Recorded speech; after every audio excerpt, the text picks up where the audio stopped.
What is up, Weeb family? Today, we jump into the leaks for Jujutsu Kaisen, chapter 255. We start off similar to how we ended last week, seeing another person that you never really expected to see again.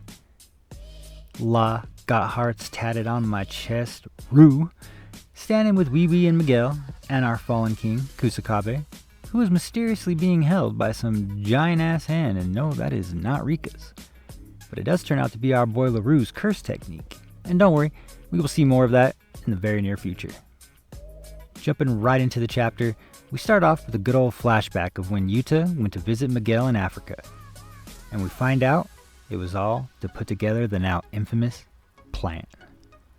We see Yuta having a discussion with Miguel, who is rejecting Yuta's advances as he states, "Why do I have to go fight a monster who has the possibility to beat even Gojo?" Which is what we've all been saying for the last week and wondering about. Because in case for some reason you never read Chapter 0 or saw the movie, Gojo took care of Miguel with rather ease, aside from some complications from his magical rope that negates curse techniques. But they try to convince him by ensuring they just need him to finish off this otherworldly being, who will be burned out after fighting Gojo at the least. Not wrong. Yuta and Larue up the convincing riz, telling him it's better off to fight Sukuna rather than a giant curse merger that could stomp out a whole ass country like Godzilla. But Miguel again declines their offer, saying, "Why do you Japanese people think that cheerful black people, they'll just survive?" Miguel adds that Gojo should have came to me with his head down and requested my help himself. Larue and Miguel have a private talk. Miguel says he did everything he did because he believed in Geto. He also fulfilled his obligation of training Yuta because Gojo saved him.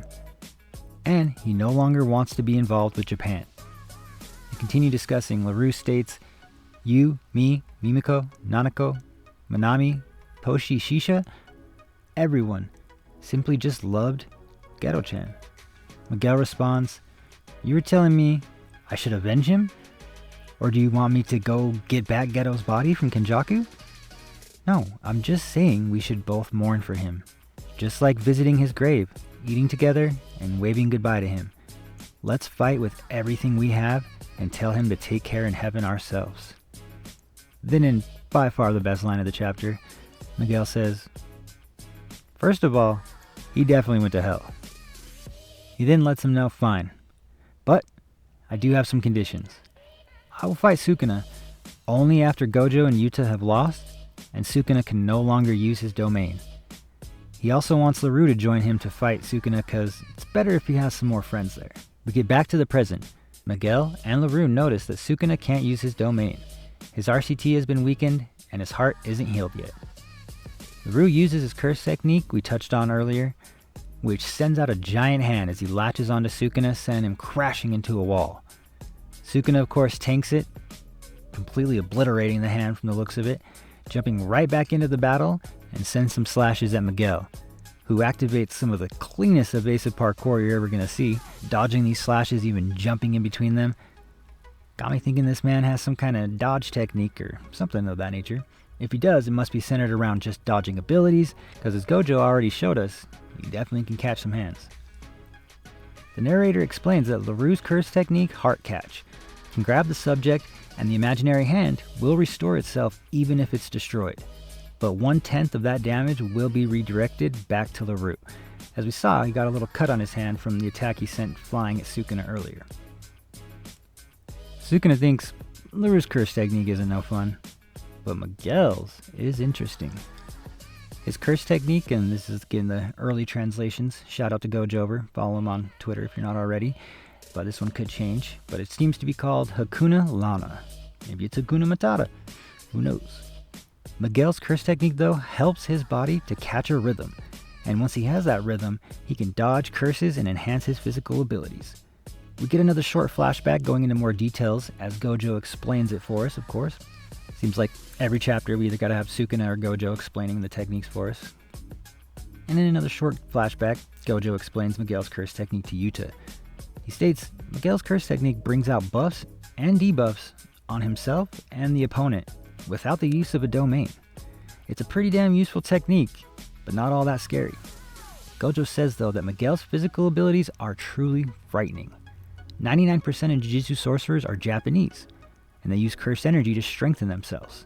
Whereas Miguel, who has a rare skeletal structure and muscles, becomes a threat compared to a Japanese sorcerer.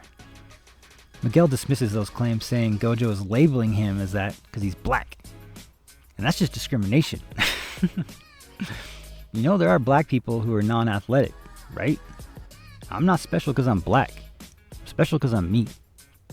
Gojo apologizes and Miguel lets him know it's all good. We get back to the fight and we see Miguel grabbing a hold of Sukuna's arms. What's left of him anyway, as he lands a huge punch to the stomach just below Sukuna's injured heart.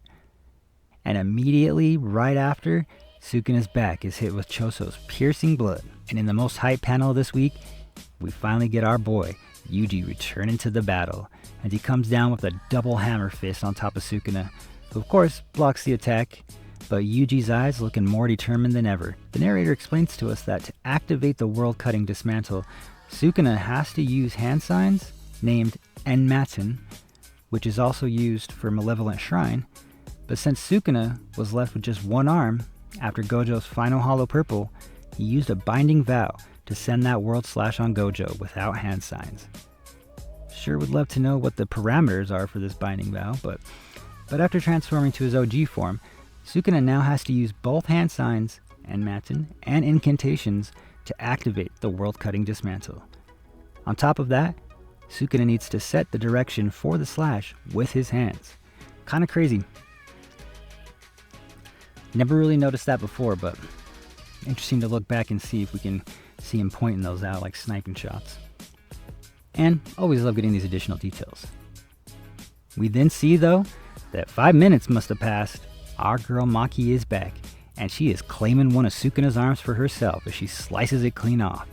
And the best part, she does it with a huge ass smile on her face. And for once, even Sukuna was surprised to see her after she ate that black flash. Yuji, motivated by the plan finally all coming together, feels they are finally on the verge of victory. Sukuna can't complete hand signs now, he can't use his domain, and he can't use reverse curse technique. We are about to win this. On the last page though, as if to pour water on Yuji's hopes, Sukuna instantly hits Larue with a black flash. And why is this so important? Well, the narrator reminds us Gojo was able to regain his reverse curse technique output after landing his second black flash. And the King of Curses has now gained... Editor's note. The black light shines sinisterly. Goddamn. The hype is building. Personally, love the chapter. Great context on Miguel and his purpose. Shows us just how long they have been putting this plan into action, which is great. Honestly though, if he gets his reverse curse technique back and negates all that everyone has done, kind of will be very anticlimactic. But it is Sukuna Kaisen after all. I just don't see a way they win if that happens without Gojo and literally everyone else coming back and reforming Jujutsu Jump High. Because the only other thing I guess would be Yuji evolving into Sukuna's equal and or better. Still holding out hope that theory will come true one day.